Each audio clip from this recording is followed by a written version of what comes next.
Internship series ആയിട്ട് എടുക്കാൻ പറ്റുമെന്നൊന്നും എനിക്ക് അറിയാൻ പാടില്ല. ബിക്കോസ് നമുക്ക് കുറച്ച് ദിവസം കൂടെ ഉള്ളൂ നമ്മുടെ കോടതി ഏതാന്നൊക്കെ അടുത്ത വ്ലോഗിൽ പറയാമെന്ന് ഞാൻ പറഞ്ഞിരുന്നു. രാവിലെ തന്നെ നമ്മൾ റെഡിയായ ബസ്സൊക്കെ കയറി നേരെ കോടതിയിലെത്തി. നമുക്ക് 9:30 ആകുമ്പോൾ സാറിന്റെ ഓഫീസിൽ എത്തിയില്ലാത്ത പക്ഷേ സാർ നല്ല ചീത്ത പറയും. പക്ഷേ സാർ പാവമാണ്. ഈ പരിസരം കണ്ടപ്പോൾ മനസ്സിലായിക്കാണല്ലോ. യെസ്, നമ്മൾ ഇന്റേൺഷിപ്പ് ചെയ്യുന്നത് ഹൈക്കോടതിയിലാണ്. അങ്ങനെ നമ്മൾ നേരെ കോടതിയിലേക്കല്ല പോകുന്നത്, നേരെ ഓഫീസിൽ പോയിട്ടാണ് പോകുന്നത്. ആളൂർ സാറിന്റെ ഓപ്പോസിറ്റ് ആണ് നമ്മുടെ ഓഫീസ്. അങ്ങനെ ഓഫീസിലെത്തിയാൽ നമുക്ക് ആദ്യം തന്നെ ചെയ്യുന്നത് നമ്മൾ നേരെ ഒരു ഫയൽ എടുക്കും, കേസ് ഫയൽ.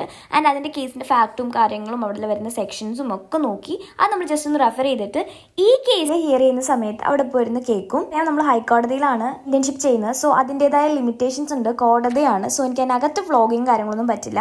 അതുകൊണ്ട് തന്നെ നമ്മൾ പുറത്തേക്ക് ഇറങ്ങുമ്പോഴാണ് ഞാൻ മാക്സിമം എടുക്കാറ്. ചെയ്യുന്നത് അത്യാവശ്യം നല്ലൊരു എക്സ്പീരിയൻസ് ആയിട്ട് എനിക്ക് ഫീൽ ചെയ്തു. കാര്യം നമ്മൾ ഒരു ലോ സ്റ്റുഡന്റ് ആയതുകൊണ്ട് തന്നെ നമ്മളെ ഭയങ്കരമായിട്ട് ബൂസ്റ്റ് ചെയ്യുന്നുള്ള എനിക്ക് ഫീൽ ചെയ്തു. പറഞ്ഞാൽ കോടതി എന്താണെന്ന് എനിക്ക് മനസ്സിലായി. ഇത്ര സിമ്പിൾ അല്ല. നമ്മൾ വീട്ടിലെത്തിയപ്പോൾ നമുക്കൊരു കൊറിയർ ഉണ്ടായിരുന്നു. ഇതെന്താണ് കൊറിയറിനുള്ളതെന്ന് അടുത്ത വ്ലോഗിൽ പറയാം.